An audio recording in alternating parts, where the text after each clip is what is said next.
All right, guys, we're feeling post-run high. Yeah. We've got our watermelon. Yes. We're with Michael, Quinn XCII. Let's go. Hi. Thank How you. you feeling? How was the run for you? It was actually not that bad. I'm actually surprised I'm more sweaty than I actually like, considering how long we ran for. But it is pretty hot out, so. Yeah. I always forget that people are very mindful of like being sweaty on camera, but I'm always sweaty on camera. So Yeah. I'm like, yeah, you're a little sweaty, but it don't- looks good. you It's don't like a even- natural glow. It's like that dewy. It Don't is. girls like have that like Yeah. they're going for that dewy look? I like joke and say that to my wife sometimes. She's like, no, you're just oily. We were just talking about what you were like growing up. So I Yeah. want to know, like tell me about what you were like growing up. I know you grew up in Detroit. I was like social, but then in school and classrooms and like raising my hand, I was like terrified and very shy. Yeah. I always thought I was just like always gonna say the wrong thing, or like I was a bad student, so my confidence wasn't like great. And I think that like bled a little into like my social life, and I just like I don't know, I was a bit more reserved in school. So it's funny you were asking me like, does the name Quinn kind of give you like this boost or something? And yeah, I think ultimately I am the same person on stage as I am off, but being able to have a different name in my like profession sort of gives me like I said, like the confidence to sort of be a little more outspoken and silly and be myself that I probably wasn't growing up. I always thought I was musical in the sense that I was always very attracted to music growing up. And my parents are not musical people, but they played music literally every day. They would throw all these parties and shuffle through like old like Mtown records and rock and roll albums, and like I was around it so much and I saw how music impacted people and like brought people together. So I always had like an infatuation for it, but as far as actually making it, I didn't get into it until I was like in high school.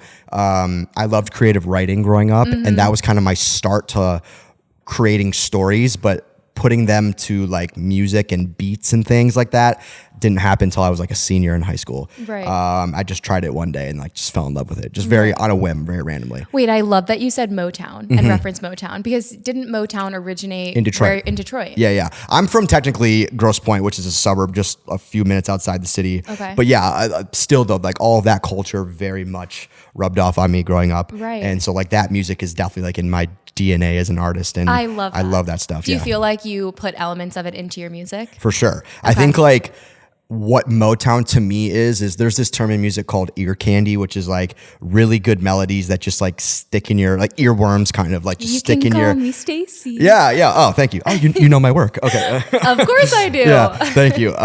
Just things that, are really hooky and are catchy. And like, that's my sort of approach to music, is always just come up with the catchiest thing, and then the lyrics come afterwards. But the lyrics still to me are very like important, but there's something about just that initial, like I really believe that you can say whatever as long as the song is hooky and the catchy. Like Right. you can make a song about truthfully whatever. Right. But yeah. Songwriting is so fascinating to me because it is such an art. What is your creative process for songwriting? Yeah. And how do your songs come together? I go into it like a studio session fully like approaching a blank canvas essentially. Right. And just trying whatever that day has in store for us, and whether it's the producer I'm working with or another writer in the room. I really emphasize like not crippling the creative process and going into it being like, I have to make this today, because more often than not, when you do that, you end up making something totally different, or you just don't make anything and you Right. kind of leave empty handed. So I've learned over the years to go into every day with like no expectations, and usually that you kind of get out of your own way a bit and I think the ideas flow a little more naturally. But I guess though for me, there is a bit of a process. Like I said, like I start with melodies first. I just like hum things, and sometimes words will actually naturally come out. And like in the case of that song, Kings of Summer that I mentioned to you, the tagline of that song is jumping off the porch like mom's not home. I said that like freestyling on one take of this, of like Alex, my friend who produced the song, or it is his song, but I'm featured on it, but he played the beat for me. He's like, just sing something. And that was like the first thing I sang. Wow. And I can't tell you why I said that or what that means or whatever, Yeah. but like that just came out of me, that sentence. And now that's like the most memorable part of the song. All of your songs have a story to them. So I'm Yeah. curious, like, are they stories that you've lived, or are they sometimes general stories that you feel like your audience can relate to. Yeah. Most of my music, honestly, is based off of like my ex-girlfriend from high school. Okay. So because I think heartbreak is a pretty consistent theme in my stuff, relationships in general. And it's funny now that I'm like 32 and married and have a baby now, like I'm like, okay, maybe I need to like drop that narrative a little and like focus on something else. But it is mainly things I've lived through, but I do also like to kind of put myself in other people's shoes and just tell stories that like have nothing to do with what I've experienced in life, but I know that there's people out there that totally can relate to that. Right. And using my platform as a way to tell other people's stories. But yeah, no, it's funny. Like I think the relationships and the breakups and all that stuff are like the more like sexy, mushy, like those are the juicier like things people want to hear. They don't want to hear about you being a dad and like having a nice marriage. Like, well, I feel like they like that too. I feel like do. But there's different audiences for everything. Totally. And I love listening to moody music. I literally have an entire album on my Spotify that's just like moody songs that I like to run to. Yeah. And a lot of them are probably breakup songs. And yeah. I also feel like when you're singing about a breakup, I love when you can hear the passion come through the artist's voice. Totally. And I feel like you really get that with your music. Thank you. Yeah. Thank super you. cool. All right. New song coming out. Tell me about it. Yeah, I have a new song coming out called Melt. I'm doing these, I'm making 3 EPs this year, which are just like extended playlists where they're just like bite-sized albums essentially. So they're all like 5 to 6 songs and they're called Breakfast, Lunch, and Dinner. So cool. So yeah, so it's all like food themed this year. I'm a big foodie. I can cook, but I just enjoy eating more than cooking. And yeah, so I just put out the breakfast EP like a month ago. Okay. The lunch one is now coming out in a few weeks, probably about a month from now. But the first single off that project called Melt is coming out next Friday, whenever this comes out. So yeah.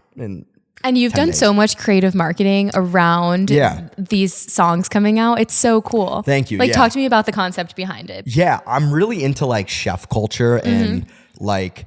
Did you see Bear? I was just gonna ask you the Bear. Yeah, of course. So that's my favorite show right now. I love Maddie Matheson, who is the chef in that, who plays like the sort of like shithead like assistant.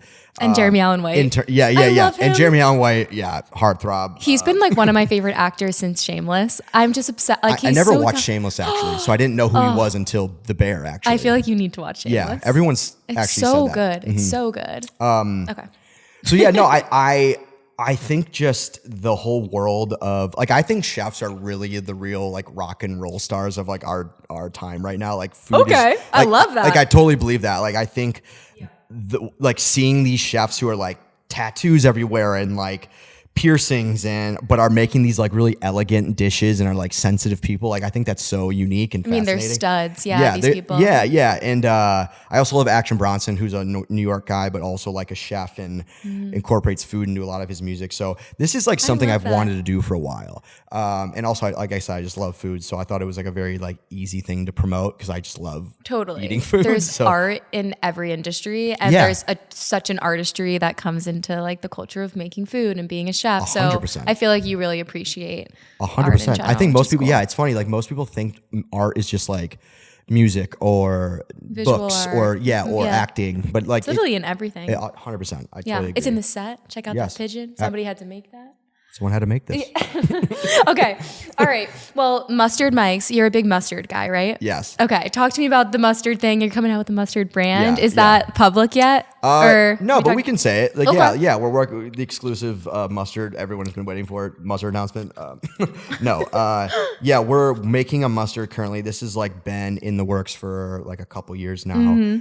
I grew up loving mustard. I still love mustard, but my friends would call me Mustard Mike because I would throw mustard on everything, which sounds disgusting, but I was very into it and I still am. Yeah. And I told myself like a few years ago, I was like, I would love to like just make one and put it out and like maybe someday have it like in Whole Foods or whatever.